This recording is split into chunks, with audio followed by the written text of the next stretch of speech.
Welcome everybody, I'm Lonnie Rosales, Chief Operating Officer of agbeat.com and realuso.com, and today we're here with Celeste Starchild, who is the Vice President and General Manager of ListHub. Hello Celeste, thanks for being with us. Hi Lonnie, thanks for having me. Today we're going to talk a little bit about listing syndication, as it's kind of a heated issue, of course, but I wanted to kind of tell our viewers a little bit about ListHub in case they don't know everything that ListHub does. And one of the main points of confusion, I got a weird email the other day. Somebody complained they didn't like what ListHub was doing with their listings. And so I wanted to clear up for anybody that thinks ListHub does anything with your listings. They're a platform that brokers make decisions, particularly in their dashboard, based on a scorecard that they began doing years ago. They can filter out where those syndication, where their listings go and where they don't. So that's the main function of ListHub. They recently acquired Point2, which means that they now are, they power syndication for over 80% of all listings in America, and they have about 800 new broker accounts each month. And so they provide content for over 130 publishers, which include the Zillows and the Trulias of the world. So that's about ListHub. Celeste, is there anything you think that our viewers and readers need to know about ListHub? That's any misunderstandings out there? Sure, I think you actually hit the nail on the head with the comment about, maybe the complaint you heard that ListHub sends listing data maybe to a website they didn't like. Fundamentally, the purpose of the platform, as you say, is to provide brokerage firms with the kind of transparency that they need and choices so that they can make decisions that are right for their business.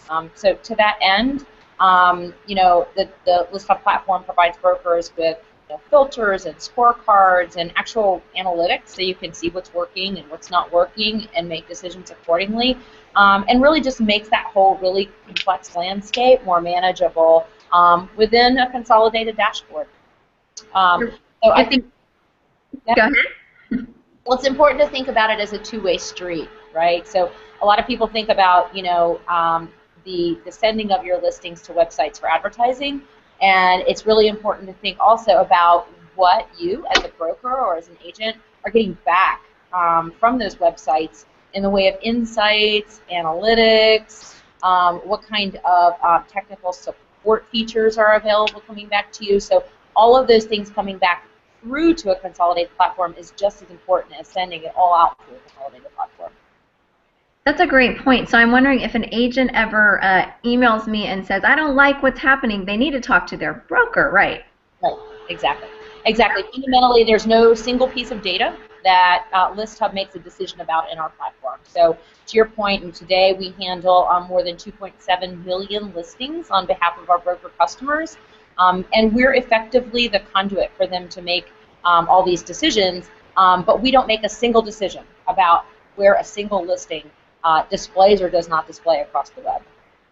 And so you don't make any of the decisions yet. You guys are on the forefront of these listing syndication issues that brokers and MLS and agents all have to deal with every single day. Can you talk a little bit about what some of the main pain points are today, because they change every year? What are some of the pain points, and what should MLSs and brokers be asking themselves as they make these kind of decisions for themselves?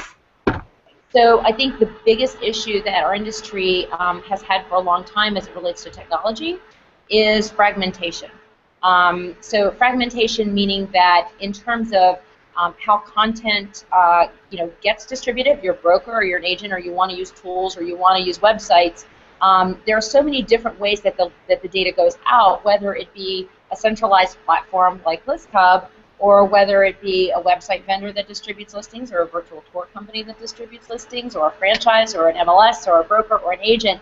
And so you have all of these pieces overlaying one another and creating even more complexity than already exists in the industry. So I think that that fragmentation and that complexity is a lot of what we strive to really resolve by consolidating and making things singular as possible, and making sure that we work with the MLSs as the source of the most accurate data available.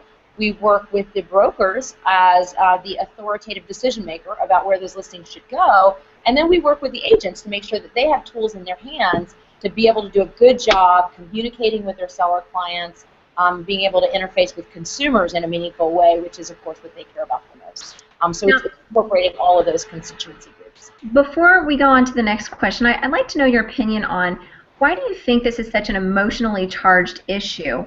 Do you think it's more that there's a lack of education, even though companies like yours are striving to educate the entire industry on how these little moving pieces work?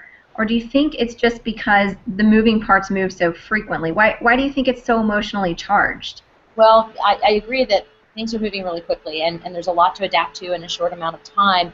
And I think that creates the sense of inability to control things.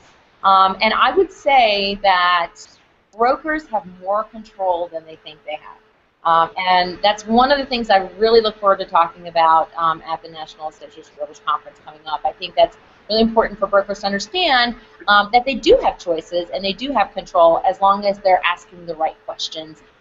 It can be manageable. Well, let's talk about that. What kind of questions should they be asking, particularly when they're facing alternatives? What do they need to keep in mind? Because you're right, there's a lot to manage, and it's still kind of a complicated issue. And I know you guys are working hard to make it simple. But for now, what kind of questions should they be asking themselves?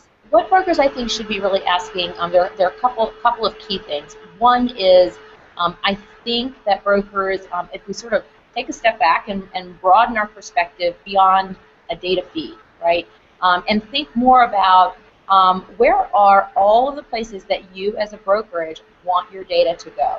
And think broader than syndication, because the platform vision really goes well beyond syndication in terms of supporting feeds to other software products, other company back office systems, etc. And I'll give you a couple of examples of those things. So it's much, much broader than just syndication. So I would challenge brokers to think about, how important it is that they're able to do all of these things and control all of the inputs to all of their programs through one centralized platform, and how to resolve all that fragmentation, right?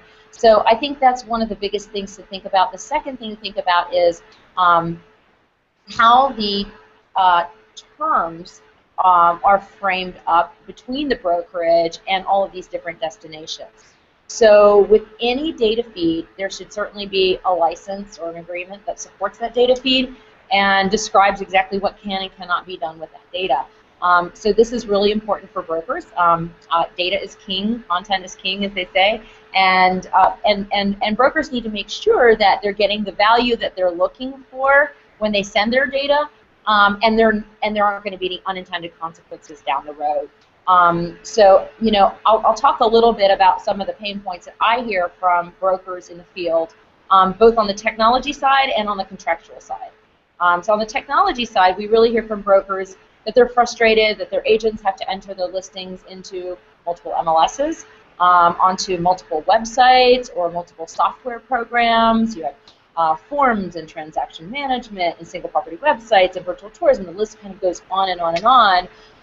And as a result, it's obviously time consuming. We can't do a good job creating an excellent consumer experience because the data then becomes inaccurate, etc. And these are all things that a single platform can really resolve for the industry. On the contractual side, the pain points I think are obvious when you send your listing somewhere and the receiving website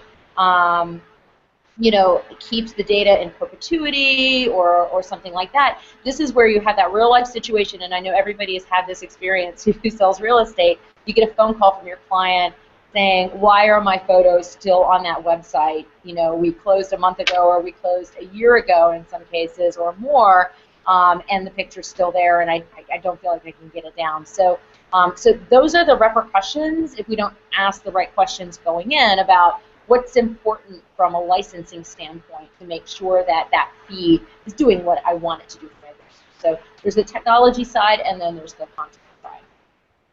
So in order to make some of those decisions, can you tell our readers and our viewers a little bit more about how they can do that with ListHub? Because you guys act as that platform, but can they, I know you have a dashboard and you have some scorecards, but can you tell us a little bit more about how to make those decisions through ListHub?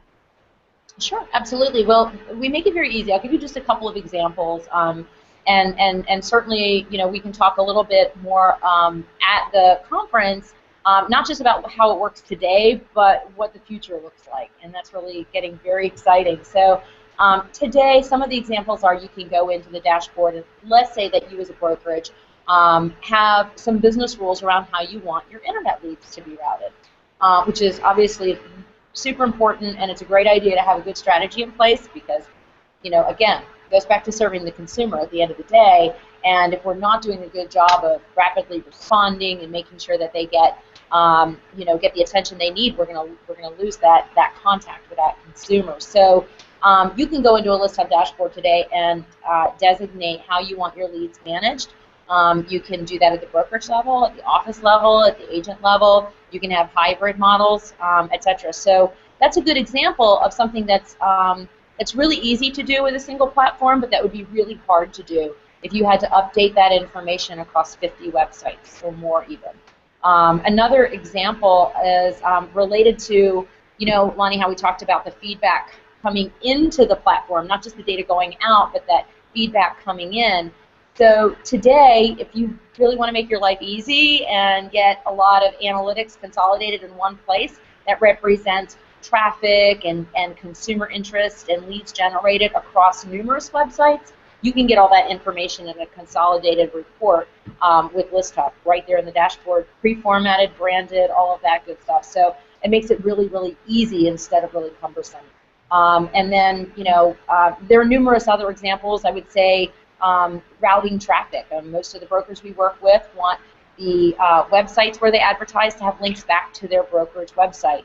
That's the kind of thing you can control in one place, again, across 75 different destinations through a single dashboard. So, and then in the future, I really see this expanding dramatically, and just a little sneak preview into some of the things we'll talk about in New Orleans is the concept of managing your profile across multiple websites. So today, to create a great consumer experience, again, that's what we're here to do, right?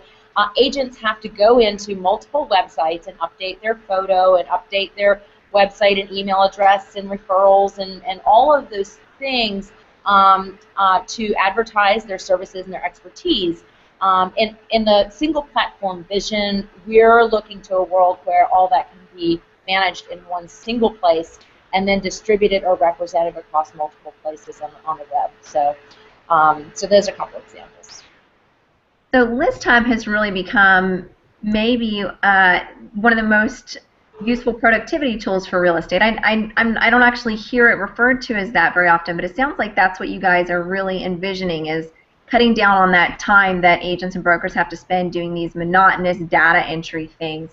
So I think that's great. I know we've just hit the tip of the iceberg, but it sounds like you'll be speaking about this at the National Association of Realtors conference next week. Can you tell us when, where you'll be speaking, and how people can communicate with you leading up to that event?